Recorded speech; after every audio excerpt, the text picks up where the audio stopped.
जितना ज़र्फ होता है उतना मार देते हैं, जिन पर कोई नहीं मरता ताना मार देते हैं। फूल तोड़ लेते हो, दिल भी तोड़ दोगे तुम, आंख मारने वाले बंदा मार देते हैं। हेलो दोस्तों, आज हम डिस्कस करते हैं चैप्टर नंबर 3 9th क्लास का एक ऐसा टॉपिक जिसका नाम है कोऑर्डिनेट कोवेलेंट बॉन्ड। इस टॉपिक का एक और नाम भी है डेटिव बॉन्ड।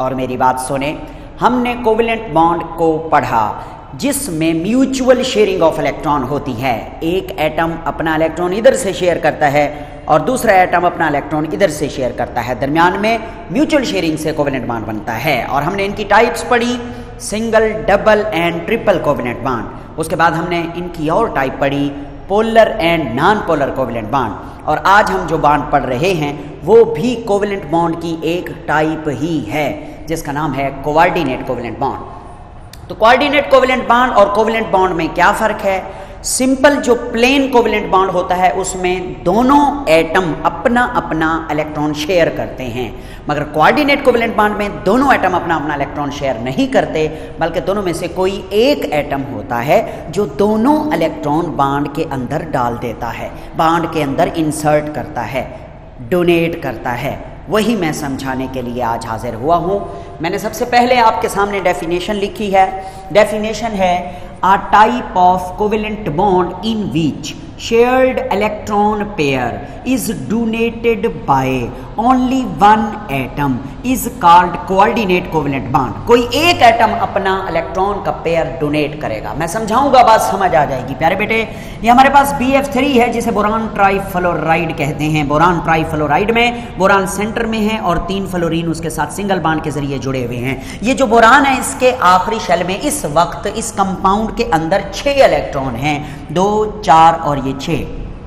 क्योंकि बोरान का ताल्लुक होता है तीसरे ग्रुप से, तो 1, 2 और 3 इसके अपने हैं और 3 इसने शेयर किए हैं फ्लोरीन के साथ और इसने 3 कोवेलेंट बॉन्ड बनाए हुए हैं। मगर बोरान जो है वो स्टेबल नहीं है क्योंकि उसका ऑक्टेट पूरा नहीं है, क्योंकि उसके वैलेंस शेल में 8 इलेक्ट्रॉन मेरे बेटे नहीं हैं। तो ये बेचारा कहता है, अरे कोई तो हो जो मुझे 2 इलेक्ट्रॉन दे, कोई तो हो मुझे जो 2 इलेक्ट्रॉन मेरी जानिब बढ़ाए ताकि मैं अपना ऑक्टेट पूरा करूं और मैं भी स्टेबल हो जाऊं।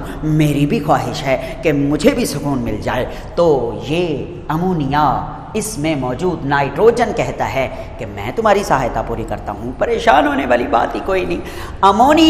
अमोनिया में मौजूद नाइट्रोजन के पास एक लोन पेयर है क्योंकि अमोनिया का ताल्लुक 5वें ग्रुप से है और इसमें 5 इलेक्ट्रॉन होते हैं, 1, 2, 3 और 2 ये 5 हो गए, बाकी ये 3 शेयर्ड, तो टोटल बन रहे हैं 8 इलेक्ट्रॉन, 2, 4, 6 और ये 8। तो अमोनिया के अंदर मौजूद नाइट्रोजन स्टेबल है, मगर ये वाला जो इसका इलेक्ट्रॉन का जोड़ा है ये लोन पेयर है, ये किसी को दे सकता है, इसे कोई फर्क नहीं पड़ता। तो ये लोन पेयर इस बोरान की जानिब बढ़ाएगा और इस बोरान को इस लोन पेयर की मदद से अपने साथ जोड़ लेगा और यहाँ पे ये लोन पेयर आ गया। अब देखें ये एक बॉन्ड बन गया है।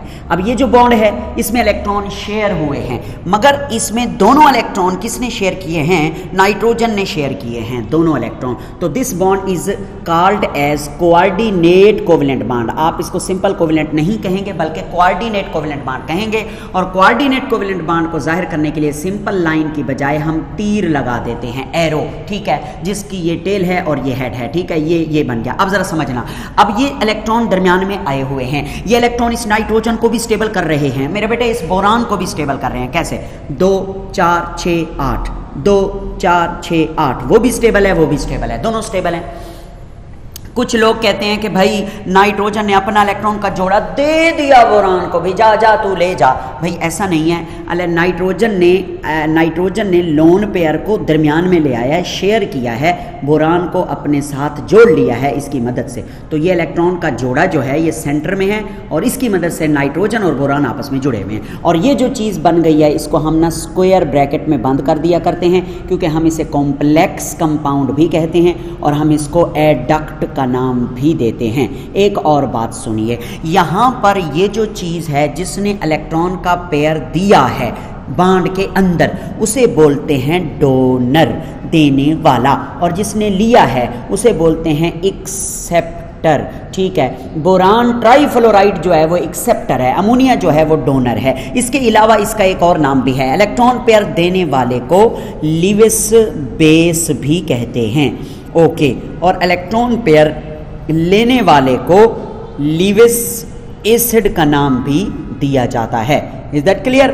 जी हाँ, तो ये है कोऑर्डिनेट कोवेलेंट बॉन्ड की असल स्टोरी। आइए 3-4 एग्जाम्पल और पढ़ते हैं। एक एग्जाम्पल जो हमारी किताब में मौजूद है वो है हाइड्रोजन आयन की। हाइड्रोजन आयन, ये हाइड्रोजन आयन है। आपको पता है हाइड्रोजन का एटम है, उसके सेंटर में न्यूक्लियस है, उसके पहले शेल में एक ही इलेक्ट्रॉन है। अगर ये इलेक्ट्रॉन निकाल लिया जाए तो ये क्या बन जाता है, ये बन जाता है हाइड्रोजन आयन, ठीक है। अब हाइड्रोजन आयन के पहले शेल में एक इलेक्ट्रॉन था, वो भी निकाल लिया गया, तो अब इसका पहला शेल बिल्कुल खाली है, इसलिए हमने इसके ऊपर पॉजिटिव चार्ज लिखा हुआ है। अगर ये H पॉजिटिव अब चाहता है कि मैं स्टेबल हो जाऊं, तो इसको स्टेबिलिटी गेन करने के लिए कितने इलेक्ट्रॉन की ज़रूरत है? 2 इलेक्ट्रॉन की ज़रूरत है। तो कौन इसे 2 इलेक्ट्रॉन देगा? वही अमोनिया।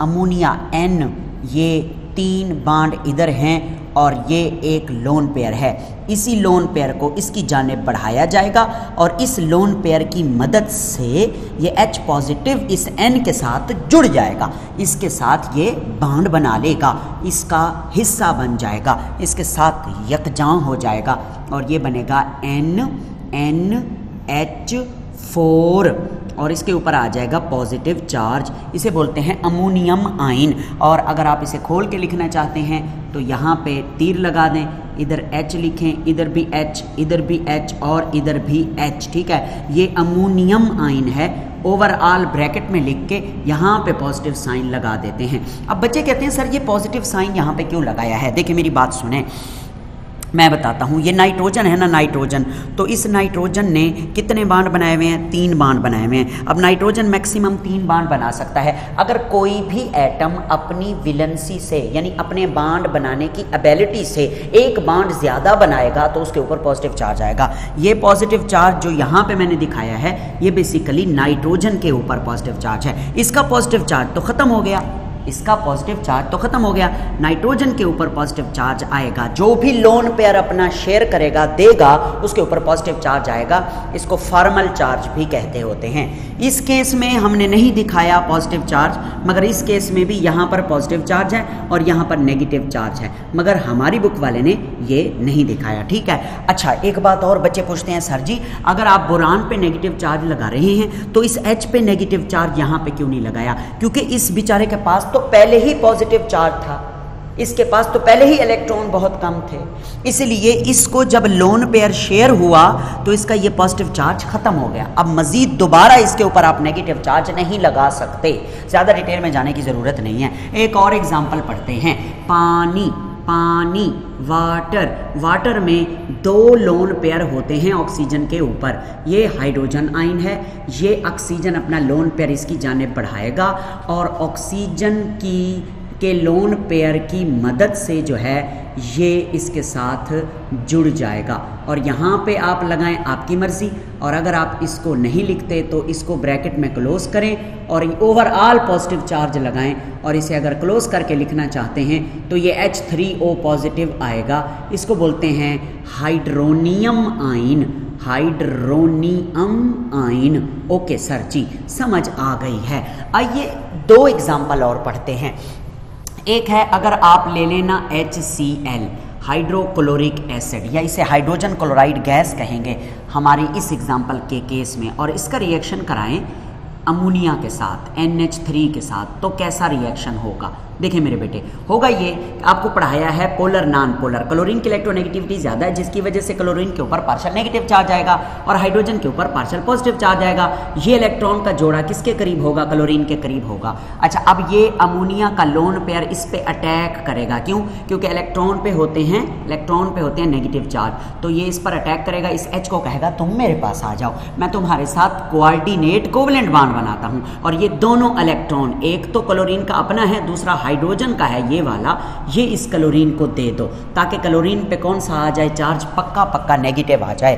तो क्या होगा आप खुद ही देख लें। होगा ये कि ये N और ये 3 बॉन्ड तो ऑलरेडी कोवेलेंट हैं, ठीक है। ये यहाँ पे एक बॉन्ड बनेगा इस H के साथ, नीले वाले H के साथ, तो यहाँ पे लगाएंगे H और ओवरऑल इस पूरे के ऊपर क्या चार्ज आ जाएगा, हमने अभी आपको बताया है कि इसके ऊपर चार्ज आ जाएगा पॉजिटिव। ये अमोनियम आयन है और ये वाला जो क्लोरीन है, ये क्लोरीन क्लोराइड आयन बन जाएगा Cl नेगेटिव। ये नेगेटिव आयन को एनाइन कहते हैं और ये पॉजिटिव है, इसको कैटाइन कहते हैं। तो ये कैटाइन और एनाइन, तो ये क्या है ये मैं बताता हूँ। ये है NH4 positive and Cl negative. ये पॉजिटिव और नेगेटिव आपस में मिल गए, इसे बोलते हैं अमोनियम क्लोराइड। अमोनियम क्लोराइड, ठीक है। ये एक साल्ट होता है ammonium chloride. Okay, yes sir. तो यहाँ पे अमोनियम क्लोराइड के अंदर ये वाला जो बॉन्ड है, ये बॉन्ड है कोवलेंट, ये भी कोवलेंट है, ये भी कोवलेंट है, ये कोवलेंट नहीं है, ये कोऑर्डिनेट बॉन्ड है। ओके हो गया। अच्छा, फिर देखना, अब ये जो NH4 पॉजिटिव है, इसके और Cl नेगेटिव के दरमियान जो है वो आयनिक बॉन्ड है। तो NH4Cl में 3 तरह के बॉन्ड हैं, ये कोवलेंट, ये कोऑर्डिनेट और अमोनियम आयन और क्लोराइड आयन के दरमियान आयोनिक बॉन्ड है। हाँ जी। अच्छा, अब ना वो कहता है एक और एग्जाम्पल पढ़ा दो। एक और एग्जाम्पल बड़ी ज़बरदस्त है, वो है जनाब C2H5OH। ये क्या है? ये है इथाइल अल्कोहल, जिसे हम शराब कहते हैं। यही फार्मूला है, मैं इसे खोल के लिखता हूँ। इथाइल अल्कोहल यूं भी लिखा जाता है इसे, CH3 single bond, CH2 single bond O और साथ में H, ठीक है। अच्छा, ऑक्सीजन पे होते हैं 2 लोन पेयर। मज़ीद भी अगर आप इसे खोलना चाहें तो खोल सकते हैं। इस कार्बन को, ये कार्बन है, 3 इसके साथ हाइड्रोजन है, 1 2 और ये 3, ठीक है सर जी, समझ आ गई है। आगे देखिएगा, ये सिंगल बॉन्ड है, ये वाला, ये कार्बन है, फिर सिंगल बॉन्ड है, ये ऑक्सीजन है, फिर सिंगल बॉन्ड हाइड्रोजन है, एक लोन पेयर इधर है, एक लोन पेयर इधर है, और इस कार्बन के पास एक हाइड्रोजन ऊपर है, एक हाइड्रोजन नीचे है। ये मैंने ना इथाइल अल्कोहल का खोल लिया है स्ट्रक्चर। अब देखना, अब यहाँ पे है H पॉजिटिव। कौन है जी? H पॉजिटिव, ठीक है। तो इसको अपने आप को स्टेबल करने के लिए एक लोन पेयर चाहिए। तो ये जो ऑक्सीजन है, ये अपना लोन पेयर इसकी तरफ बढ़ाकर इसको बुला लेता है अपने पास और ये बना देता है कुछ इस तरह का स्ट्रक्चर। हम इसे बनाते हैं HC, ऊपर भी H, नीचे भी H, सिंगल बॉन्ड C, ऊपर भी H, नीचे भी H, सिंगल बॉन्ड O, इधर H, और ये वाला जो है ये नीचे लगा देंगे, ऊपर यहाँ पे H। अब इस ऑक्सीजन पे कौन सा चार्ज आएगा? ये आएगा पॉजिटिव चार्ज। अगर आप इसे यूं नहीं लिखना चाहते, ब्रैकेट में क्लोज करें और ओवरऑल यहाँ पे भी आप पॉजिटिव चार्ज लगा सकते हैं। अच्छा मेरे बेटे, हम इसको यूं भी लिख सकते हैं, CH3 single bond, CH2 single bond, OH2, एक ये और एक ये, और ऑक्सीजन पे पॉजिटिव चार्ज। इसे कहा जाता है प्रोटोनेटेड अल्कोहल या protonated ethyl alcohol. Okay, yes sir. तो इसमें भी ये कोऑर्डिनेट कोवेलेंट बॉन्ड बना हुआ है, ये वाला। अच्छा, अब वो कहता है कि ये कोऑर्डिनेट कोवेलेंट बॉन्ड और कोवेलेंट बॉन्ड में थोड़ा सा फ़र्क वो डिस्कस करते हैं। पहले तो मैं आपको ये बता देना चाहता हूँ कि ये बॉन्ड प्योर कोवेलेंट है, ये भी बॉन्ड प्योर कोवेलेंट है, ठीक है। मगर ये वाला जो बॉन्ड है ये कोऑर्डिनेट कोवेलेंट बॉन्ड है। मगर वो कहता है, ये तो हम जाहिर करवा रहे हैं ना तीर लगा के कि ये कोऑर्डिनेट कोवेलेंट बॉन्ड है, मगर जब ये बॉन्ड बन जाता है तो फ़र्क वैनिश हो जाता है, फ़र्क ख़त्म हो जाता है। हमें नहीं पता चलता कि ये वाला बॉन्ड कोवेलेंट है, ये वाला कोऑर्डिनेट है, ये वाला कोवेलेंट है या कोऑर्डिनेट है। क्यों नहीं पता चलता? क्योंकि इसमें भी 2 इलेक्ट्रॉन होते हैं, इसमें भी 2 इलेक्ट्रॉन होते हैं, इसमें भी 2 इलेक्ट्रॉन होते हैं। मॉलिक्यूल के अंदर तो पता नहीं चलता कि कौन सा बॉन्ड कोवेलेंट है, कौन सा बॉन्ड कोऑर्डिनेट है, वो मर्ज हो जाता है, पता ही नहीं चलता। कोई फ़र्क नहीं पता चलता कि कौन कोऑर्डिनेट बॉन्ड है, कौन सा कोवेलेंट बॉन्ड है। मगर वो फिर कहता है कि जब भी कोई कोऑर्डिनेट बॉन्ड टूटेगा तो लोन पेयर दोबारा उसके पास जाएगा जहां से वो आया है। समझ आई? जी सर, यहाँ ऐसा ही होगा। एक और बात वो कहता है, अगर आपसे मैं ये पूछूं कि what is the difference between coordinate and covalent bond, coordinate और प्योर कोवेलेंट बॉन्ड में क्या फ़र्क है, तो वो कहेगा दोनों में सिर्फ उनकी बनावट का फ़र्क है। जब वो बनते हैं, यानी जब प्योर कोवेलेंट बनता है तो दोनों एटम इलेक्ट्रॉन शेयर करते हैं, और जब कोऑर्डिनेट बनता है तो एक ही एटम दोनों इलेक्ट्रॉन शेयर करता है। ये बनने में थोड़ा सा फ़र्क है, मगर जब वो बन जाता है एक दफ़ा कोऑर्डिनेट तो फिर पहचान ही नहीं होती कि ये कोवेलेंट है या कोऑर्डिनेट है। नहीं सर नहीं, पहचान तो हो रही है। अरे ये हमने तीर लगाया है अपने आप को समझाने के लिए कि हमें याद रहे। मॉलिक्यूल के अंदर तो तीर नहीं लगा होता, वहाँ पे तो बांड होता है। जी सर ऐसा ही है। तो आइए आगे डिस्कस करते हैं। अब इस टॉपिक में ना 2-3 शॉर्ट क्वेश्चन हैं जो हमसे उसने पूछे हैं, वो भी मैं आपको पढ़ाता हूँ मेरे बेटे। एक क्वेश्चन है कि ये है, ये चीज़ है और ये H पॉजिटिव है, इसके दरमियान जो है आप ना कोऑर्डिनेट कोवेलेंट बॉन्ड बना के दिखाएं। ये इसमें कैसे कोऑर्डिनेट कोवेलेंट बॉन्ड बनता है। तो मेरे बेटे देखें, सेंटर में ऑक्सीजन है, इसके ऊपर 2 लोन पेयर हैं। ये है मिथाइल ग्रुप, अब आगे चल के पढ़ेंगे, फिलहाल याद कर लें। ये मिथाइल ग्रुप हैं 2, तो इसको बोलते हैं di methyl ether, di methyl ether. ये क्या है?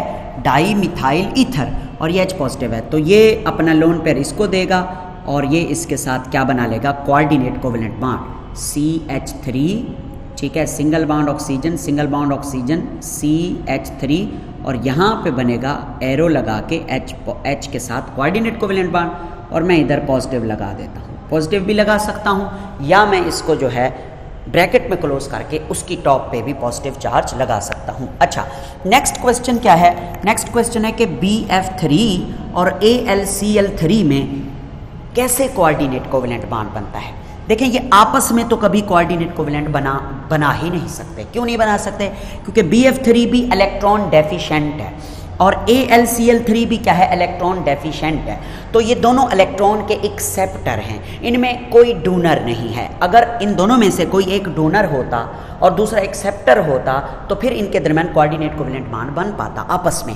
अब चूंकि ये दोनों एक्सेप्ट करते हैं तो कोई और डोनर आएगा जो इन दोनों के साथ क्या बनाएगा? अलग अलग कोऑर्डिनेट कोवेलेंट बॉन्ड। क्योंकि यहाँ पे BF3 है, यहाँ पे AlCl3 है, कहानी सेम है। यहाँ पे बोरान है, यहाँ पे एल्यूमिनियम है, यहाँ पे फ्लोरीन है, यहाँ पे क्लोरीन है, ये भी 3 है, ये भी 3 है। तो मैंने आंसर लिखा हुआ है कि boron trifluoride and aluminium chloride both are electron deficient compounds, they can accept a lone pair of electron from a donor CpC to form a coordinate covalent bond। वही बात जो मैंने आपको समझाई।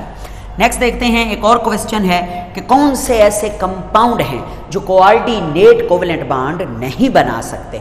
तो ऐसे कंपाउंड के लिए 2 निशानियां हैं। वो कंपाउंड जिनके पास लोन पेयर नहीं होगा वो भी कोऑर्डिनेट कोवेलेंट बॉन्ड नहीं बना सकते, और वो कंपाउंड जिनका जो आखिरी ऑर्बिटल है वो एम्प्टी नहीं होगा, खाली नहीं होगा, ठीक है, एम्प्टी होना चाहिए, वो बॉन्ड बना सकते हैं। तो कैसे? मैंने लिखा है कि a compound that can not form a coordinate covalent bond is one that does not have extra lone pair.